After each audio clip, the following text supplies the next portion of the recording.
Hey everyone, welcome to my second comic book haul. Thanks for watching, and do subscribe for more videos if you like what you see. I'm going to talk a bit about this recent haul that I've got. Quite a few books, so do stick around. Firstly, I want to give a shout out to Seeking VG, VF, and Niamin Comics. Thanks so much for your kind comment, and here's my second comic book haul. This is dedicated to you. I watch your videos a lot, and sometimes I'm really jealous of these deals and these hauls you get, man. You and your friends, and the other great YouTubers in this community. Like I said before, in Singapore we don't have great deals. Sometimes you have to look to eBay, which people call Evil Bay, for a good reason. So just a little bit about where this haul came from. This haul is all of it came from eBay. Sometimes what I like to do is to look for auctions, like 99-cent auctions, and then using a bit of strategy and skill, just secure good books. But two of the books didn't come from the auction though, and that's the one on the right here. Just two great books featuring magic on the cover. And what can I say about Magic? Recently she's become a really hot character. Her sword is just getting bigger and bigger. Not complaining. I'm actually contemplating getting those Bishoujo statues of her. There's one really great one that the company does. Anyway, so the book in the middle is The Return of Magic. You've probably seen this in a few YouTubers' videos. What this book really is just it collects a few stories from X-Men Unlimited number 14, New X-Men 37, and X-Men Divided We Stand, where Magic returns to the X-Men after spending some time in limbo. And this would lead into the X Infernus storyline, which you've probably seen the covers on halls and all that, and those are great covers. Good storyline. I like the X Infernus storyline. I like the fact that Magic is back, and it's going to be featured in the movie. Great cover. The second one here, let me just bring it in, put it in the center. It's interesting. I've not read the book yet, but it's part of a storyline, I think, featuring all the people who will magic, like from Doctor Strange, etc. And this is actually a connecting cover. I think it connects with 6 or 7 other covers featuring the character in that story. And this one just happens to feature Magic. Haven't seen this in anybody's haul before, so hopefully I'm the first. Alright, so let's move on. So one of the things I like to do when I get hauls is when I go for auctions, and a bid for auctions, is once I get the book I want, in order to save on shipping, or to make it seem like the shipping was worth it and the cost was worth it, I would try and look for books on the seller's website that are really going for cheap and that I wouldn't mind collecting and hopefully selling off later on. And so I'll look for books that cost like 99 cents or $1. So here's one or two of them. Firstly, it's the first one. It's The Amazing Spider-Man, number 375. And I grew up in the 90s collecting comic books, and every time I see this cover, it brings back a lot of memories. To me, I think Mark Bagley is one of the better Spider-Man artists. Of course, you have John Romita, you have Todd McFarlane, but I grew up with Mark Bagley. And I really like how he draws Venom. I think he draws the best Venom, in my opinion. If you have not read this book before, go and get a copy, flip through the book, and hopefully you'll agree with me. The way he draws Venom is really awesome. And I really liked this period of Venom when he was the anti-hero. Kind of the Punisher, right? You can't have too much of the Punisher. You can't have too much of Venom. You really want them as a side character more as a main character. Which is probably the reason why the titles don't sell or last the run last very long, their runs. Correct me if I'm wrong, but I always felt they're always better as a side character more than anything else. Anyway, moving on. This second book that I tried to get for cheap is The Sensational Spider-Man number 28. So back then, the only time when you would see Peter Parker in the Iron Spider suit was in the Civil War main title and the Amazing Spider-Man title. But what you might not know is that the other secondary titles like Sensational Spider-Man, Spectacular Spider-Man, I think if it was still running, they would do side stories where he was still wearing the Iron Spider costume. So, I'm trying to find all these books for cheap and hopefully piece the story together, because the Iron Spider run was pretty much quite short-lived in the Civil War run. So I thought, why not collect these books? And the covers done for Sensational Spider-Man are really awesome. Not just the Iron Spider ones, but the other titles, because they're done mostly by Clayton Crane. You should really check out the Sensational Spider-Man cover. It's really awesome. I like Clayton Crane's art. To be honest, I like his cover art. I really liked his run on X-Force. But I really wish at some point he would really tidy up his artwork, his art style a bit in terms of the interiors. His artwork reminds me of Del Auto. Del Auto does great covers, but not a big fan of his interior art. Sometimes you really need to read the panel to see what they're really drawing. Is a bit messy sometimes. Some people like that. Not a big fan of it. I would like to be able to take one look at the artwork and know what's going on. But as cover art, sure, why not? Anyway, enough rambling on. So what I really joined this auction for were these books. The Uncanny X-Men runs. I saw that this guy who was doing the auction was selling off or auctioning off a really nice run of the classic X-Men run, or the classic X-Men team. So these are the titles I got.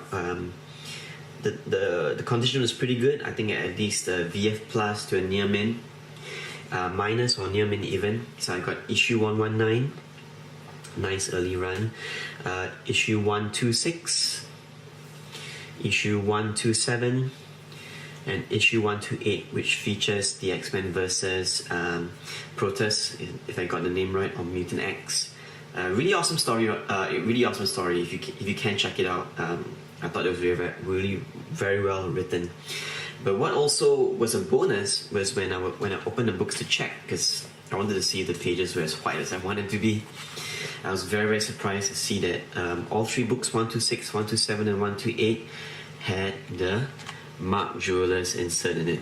So I'm not sure if all the copies came with it when it was printed, but I because I do hear or read online that only a few books were selected for it, or a few prints of it were selected. So if I'm lucky, then great, it was just an extra bonus. And I got these books for a good price. Moving on, I have 145 and 146, which features not only Arcade but the X-Men squaring off against Doctor Doom as well. Let's move on. Okay, we have 149, and of course lastly, which I got another copy of Uncanny X-Men 201 as well, which, as we all know, features the first appearance of Nathan Summers or Cable as a baby. I wonder if that really counts later on as value, but anyway, it was a very hot book. I've recently found a stack of Wizard magazine, and this book has always been listed. There was a period of time where Cable was really, really super hot in the late 90s, and this was one of the books that they always highlighted if you remember those days. And it's a newsstand version. So great. So this really puts a nice dent in my Uncanny X-Men run, especially the early issues. Let me talk a bit for a while if you don't mind. You can always fast forward if you want. But in my opinion, I think so far in the history of the X-Men publication, there have been three variations or incarnations of the team that to me are my personal favorite, and I think were really the highlight of this whole run. One, of course, is, well, four if you consider the original X-Men run, but let's discount that for now. Of course, there's the classic team of we have the classic team that's really started in Giant Size X-Men #1, and then continuing on in issue number 94, I think, and when Dave Cockrum was doing the pencil art, and followed by John Byrne. I think that's a really classic lineup to me, and the stories were great, the artwork was good, and that's why X-Men during this period was a bestseller. You know, it was selling out. You know, it was really a good seller compared to the sales these days in Marvel. The second team, or the second incarnation of the team that I really think is classic would be, of course, during the 90s, during the Jim Lee era, you know, when he revamped the X-Men, gave them new costumes, and they formed the X-Men Gold and X-Men Blue teams. Story art was really good then. I like Jim Lee's art a lot, as you know, and story was not too bad. I mean, it was the 90s, so give or take, it was good enough, I guess. The third incarnation of the team that I really liked was when Josh Whedon did his run on Astonishing X-Men. Storyline was good, artwork is great, and from that point onwards, leading up towards where you had Nation X, Utopia, Second Coming, and Messiah Complex. Those are really very well written stories, and I think it was because I was reading those trades on those books that really got me back into collecting comic books again. You know, and if you notice, and if you see a pattern here, all three incarnations had the same two people, which were Logan, or Wolverine, and Cyclops, Scott Summers. And I don't know what this means, but you know, to me, it says that if you really want to sell the X-Men comics, bring back Wolverine, bring back Cyclops. Comic book characters have always come back from the dead. Don't you think it's about time to do it now to save the current X-Men titles? Don't get me wrong, I kind of like the current incarnation of the team now with Kitty Pryde leading the X-Men, and the time displays classic X-Men led by Jean Grey. I think it's interesting, but I wonder how long these titles are going to last before Marvel decides that, okay, let's put back Wolverine, let's put back Cyclops. But anyway, I think another time I want to talk a bit about my reviews for these storylines and my love for them, but let's just move on. So not only did I get Marvel books, there were a few DC books that I got from this haul as well. So I want to start with the cheap books first. So the cheap DC book that I got to share, to average out the shipping cost, was Batman 497. We all know what this is. This is the issue where Bane breaks Batman's back. There's probably like 1 million copies of this, so nothing special, but it can go for a good price on eBay. You know, so nothing more I can say about it. I think got it for like 99 cents. Alright, next, I'm going to go in order of the price of the book that I paid for. With the new Nightwing movie coming out, I managed to get this as well. Nightwing #1, this is his #1 of the mini-series. And it actually features artwork by Greg Land. I think very early artwork stuff, because his artwork in this book really isn't very, very good at all. Very rough. Can obviously tell that he hasn't gotten into the kind of style that he does right now, which I love Greg Land, but you know, the artwork in this book didn't really sell me, you know. But you know, I just thought I'll get this since the movie's coming out, or rumors of the movie or TV series is coming out, just give it a go. Was very happy to get this book as well, Brave and the Bold #33. What happens in this story, I don't want to spoil it so much for you, but basically Zatanna gets a premonition, and she enlists the help of Wonder Woman to make that the day a good one for Batgirl before the Killing Joke. Haven't really read it from cover to cover yet, but from what I've flipped through so far, it seems it's turning out to be a really awesome story. And this book goes quite a bit on eBay, and people are asking quite a bit for it. Obviously because of its connection to Batgirl and the Killing Joke story. But if you can find a copy of this book, whether it's online or if you find a store for cheap, good for you. Do check out the story. I think it's really a good story. I'm quite glad to get this book. One of the books that I'm quite happy to get is Detective Comics. What issue is this? Number 476. Alright, this is part of the classic Joker story where the Joker, I think it features the Joker fish and the Joker cat. You've probably seen these iconic pictures of Joker with a cat with a Joker grin, or the fish with the Joker smile. It came from this story arc. And again, let me rant a little bit on Batman. To be honest with you, I don't really like reading Batman these days. You know, storyline is not too bad, but it is not the Batman I grew up with. And I'm not talking about campy Batman or Dark Knight Batman or Michael Keaton Batman. I'm talking about the Batman in comics where it was pretty much more of a detective story.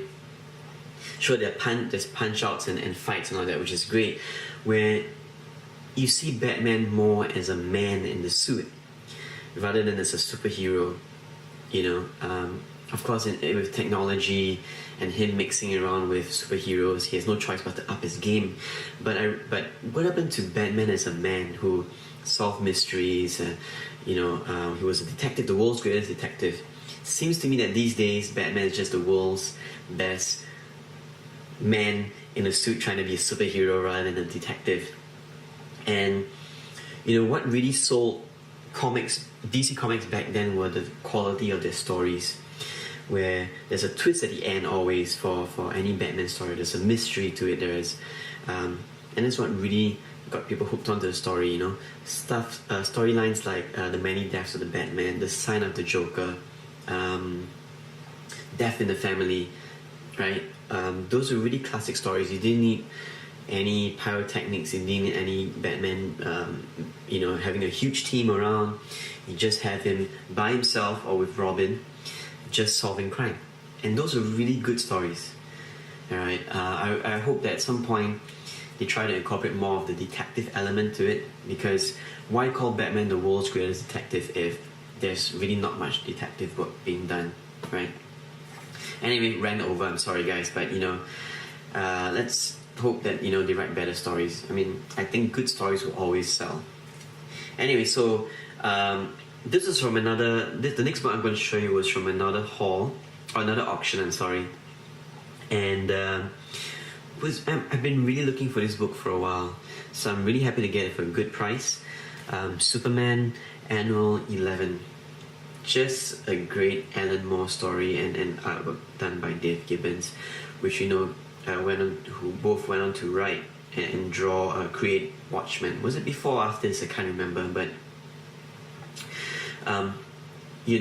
this is just a great story. The storyline for this is really, really good. If you have not read this before and you're always wondering what the hype is about this issue, why is this issue priced so high, in eBay or in stores, go check it out. Obviously because Alan Moore wrote it, obviously because it features I forget, is it Black Mercy, that object that's on Superman's chest? But the storyline in itself and the artwork is really good, and I think that's what also sells the book. So go check it out. Alright guys, hopefully I've not talked too much, but I really like watching haul videos where people explain the history of the book, why they went for the book and how they got the book. That's always interesting, how they managed to find the book, and all that. I don't have much story since I pretty much pick everything off eBay, but I like the idea of sharing why I got this book, or how the book is special to me and all that. And I hope you enjoy that process too.